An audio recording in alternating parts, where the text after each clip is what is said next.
Queridos ouvintes, permitam-me conduzi-los por um périplo sombrio, onde cada palavra ecoa a sombra do inexplicável, onde o véu entre o tangível e o espectral dissolve-se de maneira insidiosa, e onde até a mais inocente das figuras pode esconder o abismo insondável da perversidade.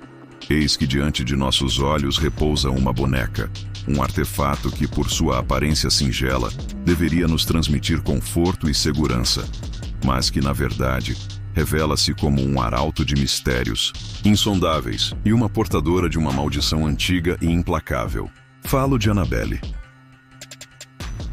Na quietude de uma casa comum, de um cenário que em nada se distinguiu dos muitos outros que adornam a vida cotidiana, esta boneca foi descoberta, e com ela, a sua terrível história.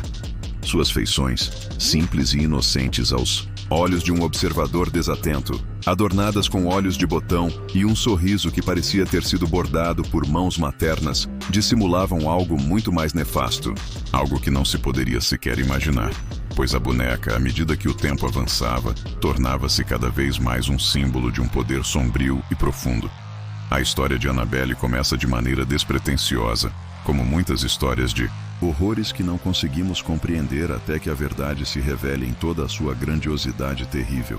Em algum lugar, no entanto, os sinais estavam presentes.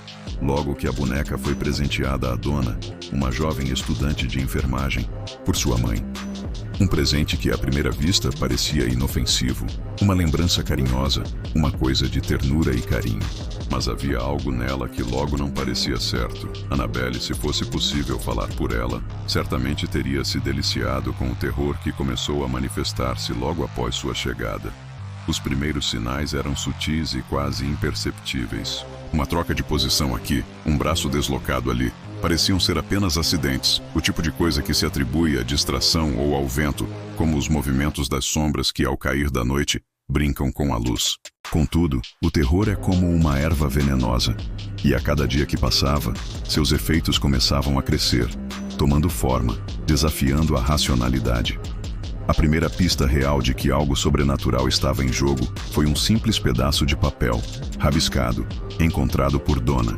"Ajude-me", dizia ele.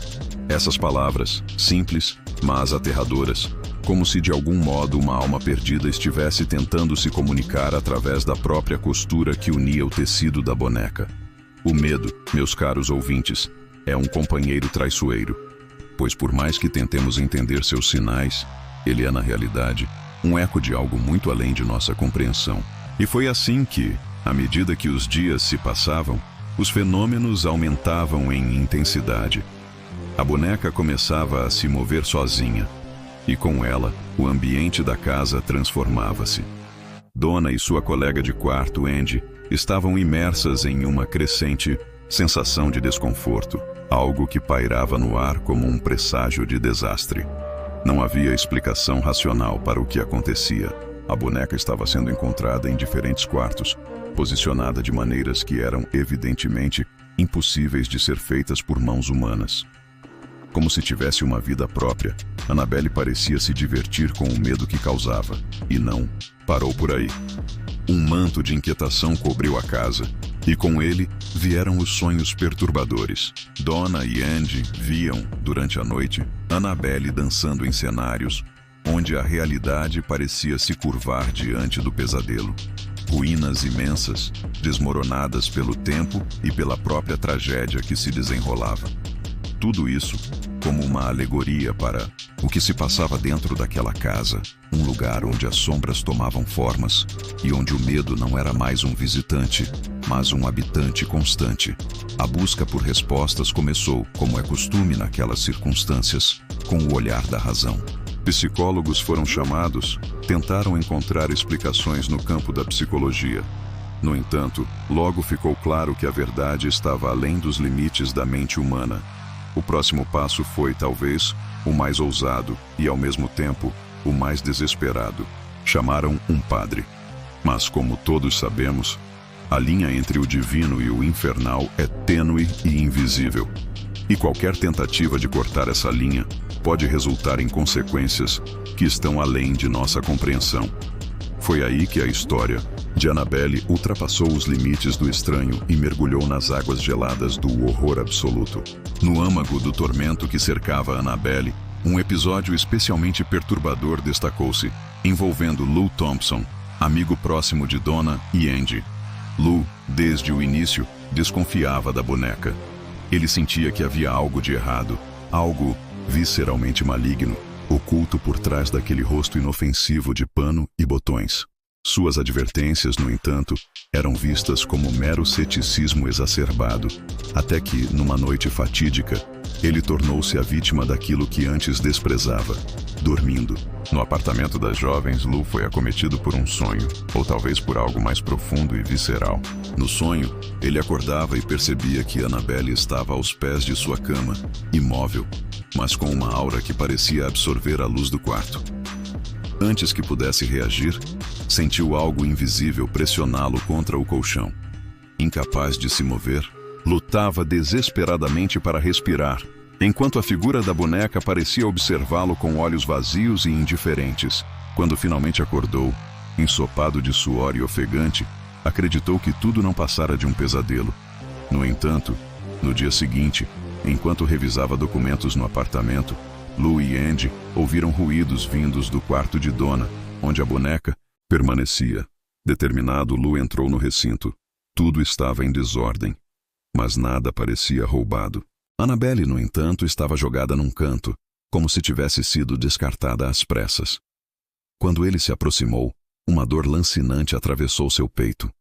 Olhando para sua camisa, Lou descobriu 7 marcas de garras, 3 horizontais e 4 verticais, ardendo e sangrando como se tivessem sido feitas naquele instante por algo invisível e selvagem. Assustadas e desesperadas, Donna e Andy decidiram recorrer a um médium. Na sessão foram informadas de que a boneca era habitada pelo espírito de uma jovem chamada Annabelle Higgins, que teria morrido tragicamente nos arredores. O espírito, segundo o médium, era inofensivo e apenas desejava ficar perto das jovens. Movidas por compaixão, Donna e Andy decidiram permitir que Annabelle permanecesse. No entanto, essa decisão provaria ser um erro terrível. A entidade não era uma jovem inocente, mas algo muito mais antigo e maligno. Como seria revelado posteriormente, sua intenção era tomar um hospedeiro humano, e sua presença era apenas o prelúdio de algo muito mais sombrio. A investigação revelou que a boneca estava, de fato, possuída por uma entidade, uma alma errante que se autodenominava Annabelle Higgins. A entidade, ao que parecia, era o espírito de uma jovem falecida tragicamente em circunstâncias que nunca foram totalmente esclarecidas. Mas, meus caros, como sempre acontece com os mistérios da vida, o que parecia ser uma história de uma criança perdida, uma alma que buscava um pouco de paz, era na realidade uma mentira diabólica. Annabelle Higgins não era quem parecia ser, pois a entidade que habitava a boneca não era uma alma puramente humana, mas algo mais antigo, mais maligno, algo que se alimentava do medo, que se disfarçava de criança para seduzir suas vítimas, e quando elas estavam mais vulneráveis, se alimentava de suas almas, como um predador em busca de sua caça. A situação na casa de Donna e Andy tornou-se insustentável. A boneca não apenas se movia, mas agora objetos começavam a voar, como se a própria casa fosse um campo de batalha para forças invisíveis e imensas. Gritos ressoavam na calada da noite, e figuras sombrias dançavam nas sombras, como se zombassem da própria luz. A casa se transformava em um verdadeiro campo de guerra, onde a razão não mais podia governar. Foi então que um amigo de Donna, Lou, que havia sido testemunha de eventos tão inexplicáveis quanto aterradores, foi atacado. Garras invisíveis cravaram-se em seu peito, e os ferimentos que ele sofreu não eram apenas físicos, mas também espirituais. Marcas sangrentas, que não eram causadas por mãos humanas, mas por algo mais insidioso. Uma energia sombria que parecia consumir sua essência, como uma chama que devora o combustível de sua vítima. Era claro que a única esperança para Donna, Andy e qualquer um que tivesse a coragem de olhar para essa maldição de perto estava nas mãos dos especialistas no sobrenatural. E assim, os demonologistas Ed e Lorraine Warren foram chamados. Eles eram conhecidos por sua experiência em lidar com os mistérios do além, e logo perceberam que a boneca não era apenas um objeto amaldiçoado, mas uma ferramenta, um canal para algo muito mais sombrio e potente. Eles descobriram, então, que o espírito que habitava a boneca não era a jovem Annabelle Higgins, mas sim um demônio disfarçado, que tomava a forma de uma criança inocente para enganar e dominar suas vítimas. Os Warren, com sua vasta experiência e conhecimento, realizaram rituais de exorcismo, orações poderosas e rituais que visavam conter a entidade dentro da boneca. Com grande esforço, conseguiram transferir Annabelle para o Museu Oculto dos Warren, onde ela foi trancafiada em uma caixa de vidro, protegida por bênçãos e avisos. Um pequeno cartaz dizia: "Aviso, não toque." Era o último remanescente de um aviso, a última barreira entre o mundo físico e o além. Mas, como todas as histórias de horrores que verdadeiramente nos envolvem, esta não terminou com a simples deposição de Annabelle em uma caixa de vidro. Os relatos de visitantes do museu, que ousaram olhar para a boneca, falam de experiências inexplicáveis, calafrios, visões e, em alguns casos, até acidentes fatais. Annabelle, com sua presença silenciosa, continua sendo um lembrete do que está além da nossa percepção, um elo entre este mundo e o próximo. A verdadeira pergunta, no entanto, persiste. Será que Annabelle é apenas um artefato de um passado remoto? Ou será que ela é uma porta, uma ponte para o reino das sombras? A resposta talvez esteja além da nossa compreensão, como o próprio véu entre os mundos, eterno e insustentável. Pois, queridos ouvintes, ao olhar para a boneca, você pode sentir a presença dela, aguardando por uma brecha, por um momento de fraqueza para se manifestar. Ela permanece impassível, uma testemunha do terror eterno, aguardando, como todas as coisas esquecidas e amaldiçoadas, por aquele que ousar transpor o limite entre o visível e o invisível.